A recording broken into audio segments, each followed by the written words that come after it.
Je drop direct, la Kings League France, c'est très bien, la première journée vient de se terminer, il est temps de passer au débrief, et ce que je peux dire d'abord, c'est que c'est hyper accessible. Pourquoi? Parce qu'on ne connaît pas vraiment les joueurs. Alors oui, il y a des grands noms comme Jérémy Ménez en tant que joueur, mais aussi Samir Nasri ou Djibril Cissé en tant qu'entraîneur. Mais en gros, si tu ne connais pas l'équipe, ou si même t'aimes pas le foot, ou t'as peur de regarder le foot ou quoi, bah là c'est parfait, tout le monde peut suivre. T'as juste à t'asseoir et suivre l'équipe de ton streamer préféré. On est juste là pour le divertissement. J'ai fait une première vidéo pour tout ce qui est règles, présentation des équipes en détail, tout ça. Je mets ça ici ou là, donc si t'es pas au courant, va la checker, ça me fait plaisir. D'ailleurs, n'hésite pas à t'abonner, ça me donne un maximum de force.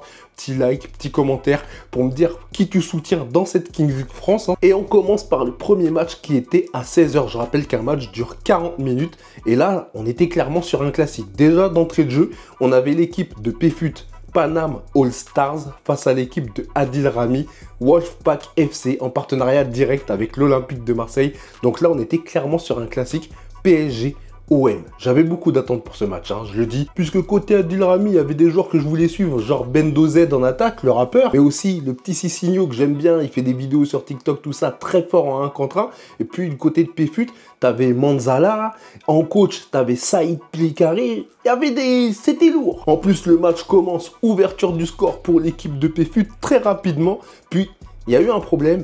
Dès le début, là, dans les 5-6 premières minutes, il y a eu pas mal de fautes qui n'ont pas été sifflées. Problème d'arbitrage aussi, le temps de se régler.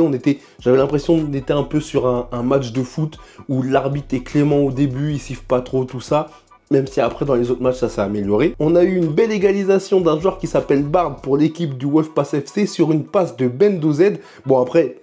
je drop direct aussi le score. Hein. Score final 5-2 pour l'équipe de PFUT. C'était terrible. Non, bah, c'est ça qui m'a déçu. C'est que je trouve qu'en fait, l'équipe d'Adil Rami, elle a été trop brouillonne. Et là aussi, on voit les défauts. Ça, on l'a vu dans tous les matchs. C'est aussi que le collectif n'est pas encore huilé chez certaines équipes parce que je crois que le maximum d'entraînement qu'il y a eu pour les équipes, c'était 2. 2 entraînements, c'est vraiment pas beaucoup pour mettre en place un collectif. C'est normal. Donc là, vraiment, on essuie un peu les couacs, ça va s'améliorer au fur et à mesure, le niveau va monter. On a pu voir aussi l'utilisation des jokers, parce que oui, il y a des jokers qui sont au nombre de 15. En fait, au début du match, chaque équipe tire un joker qui est caché et qu'on décide d'utiliser en cours de match. Et cette fois-ci, ils ont eu le même, c'était le joker star player. Donc il a été utilisé pour Manzala côté Panama All Star, qui a réussi à mettre un but, un x2. Vraiment, il a mis un coup franc. Je trouve que ça a été utilisé très intelligemment. Et de l'autre côté, c'était un joueur qui s'appelle Le Guillon. Par contre, là, j'ai pas compris. Le Guillon, il a un peu foiré son match. Il est passé un peu au travers. Il avait à un moment une balle de but qui aurait pu les faire revenir à 3-5. Parce que oui, quand tu as le joker star player, quand tu marques un but, il est x2. Donc en fait... Manzala, quand il l'a mis, ça a fait x2, enfin donc un but qui compte double. Et pareil, si Le Guillon avait marqué, du coup, il serait revenu à 3-5, mais malheureusement, c'est jamais arrivé. On a aussi PFUT qui a marqué son penalty du président. Et on a aussi Adil Rami. Alors Adil Rami, c'était grave drôle parce que le premier penalty qu'il a tiré, en fait, il l'a raté, complètement raté, vraiment très très mal tiré. Mais il a eu la chance, l'arbitre lui a dit de retirer le penalty. Du coup, il l'a mis, mais pareil, moi je trouve que c'était mal tiré, le gardien avait touché tout ça. Mais bref, il a quand même marqué son penalty du président. Ça, en vrai, c'est cool. Les penaltys du président, en vrai, ça peut te retourner un peu un match, tout ça. Mais... voilà, première victoire, première défaite pour ce match. PFUT a donc remporté le classique, ce qui nous conduit au deuxième match. L'équipe d'Amine, c'est Foot de rue F2R face à l'équipe de Kameto Karasu. Et là, le score 7-2 pour l'équipe d'Amine. Et là aussi, c'était du spectacle. Vraiment, là, vraiment, je trouve que l'équipe d'Amine, ça jouait bien. Surtout que, là, on l'a vu, par rapport au premier match où il n'y avait pas trop d'individualité qui ressortait. Là, on a eu un Jérémy Ménez qui a été élu MVP, qui était clairement au-dessus. Non, vraiment, ce jeu, c'est trop facile pour lui. Petit ballon piqué, penalty marqué, il met 2 buts. Et vraiment, je trouve qu'il a une classe, Jérémy Ménez. Je le kiffe de ouf. Et heureusement, enfin, heureusement qu'il l'avait vraiment, hein.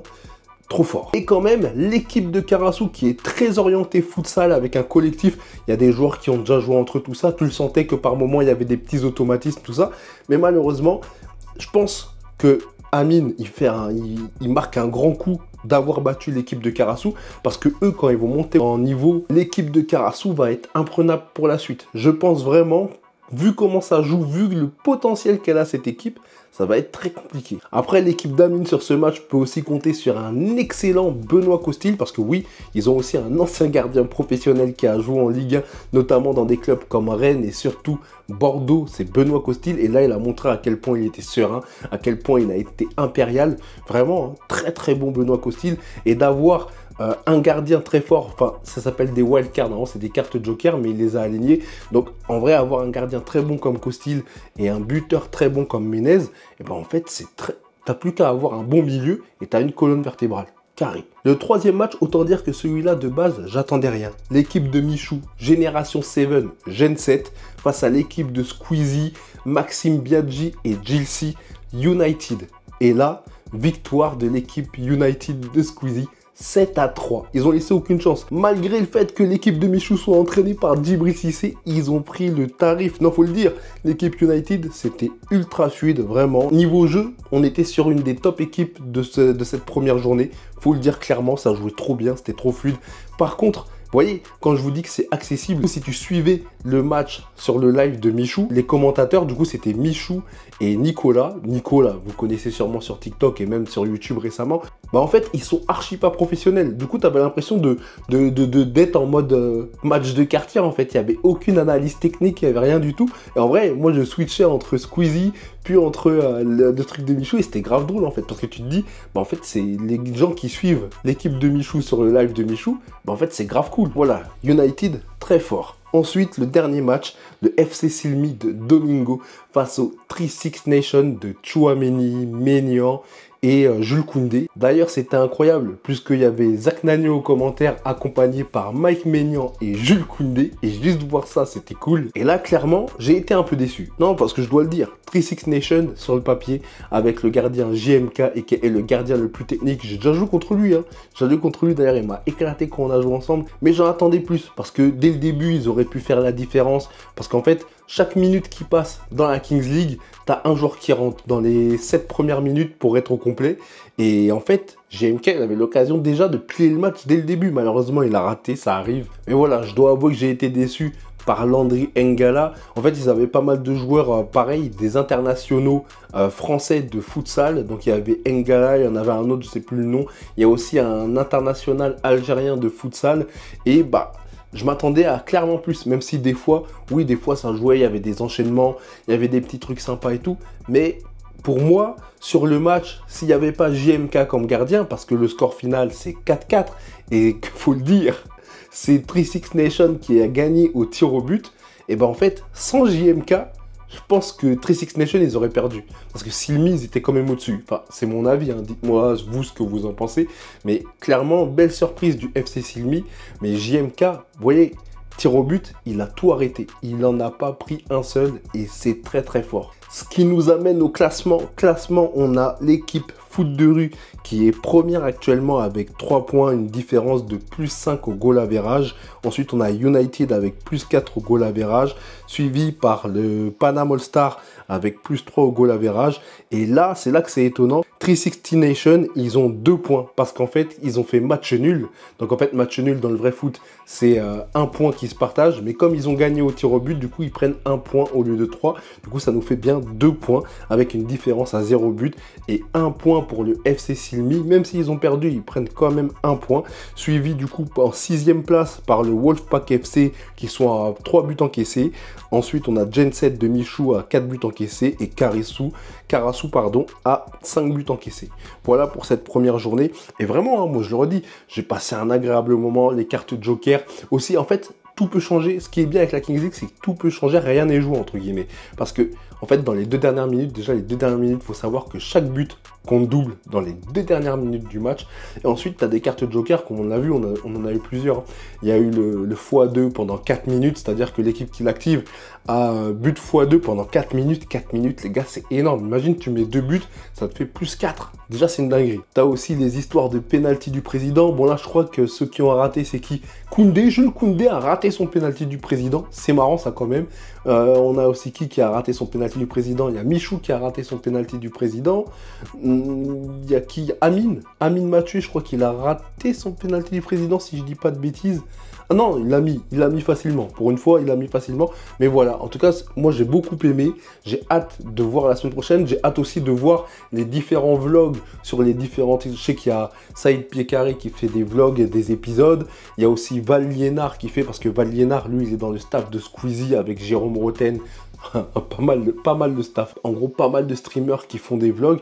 Et franchement, hâte de voir ça, hâte de suivre, hâte de vous tenir au courant, de sortir des vidéos, de l'actu. Si vous voulez même un débrief plus poussé, tout ça, je peux regarder, voir ce que je peux faire. Et vraiment, le joueur qui m'a le plus impressionné lors de cette première journée, eh ben, c'est Jérémy Ménez. Hein.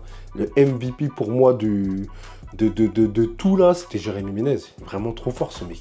Franchement, trop facile, trop facile. Et en vrai, Amine Mathieu avec ça, en plus surtout qu'Amine Mathieu, ils ont un gars qui s'appelle Willou, si je dis pas de bêtises. Et lui, il est meilleur buteur ou deuxième meilleur buteur de National actuellement. Il n'est pas disponible tout de suite, il sera disponible, je crois, dans un mois. Mais en tout cas, quand lui reviendra, ça va être un carnage. C'était un petit débrief rapide à chaud comme ça. Vous voyez, j'ai pris un peu de notes par-ci par-là. J'ai vraiment pas pris grand-chose cette fois-ci. Mais moi, j'ai kiffé, j'ai passé un bon moment. Chaque match dure 40 minutes. Il y a des débriefs, des petits trucs. Non, franchement, cool. Et ça change du vrai foot, en fait. Sur une journée, tu bloques ta journée, c'est-à-dire de 4 h jusqu'à 19 h. Tu regardes ça, tu passes un bon moment, tu gauleries. Et franchement, je trouve que c'est une bonne initiative que ça arrive en France. Parce que là, on l'a vu, hein, c'est sorti en Espagne de base.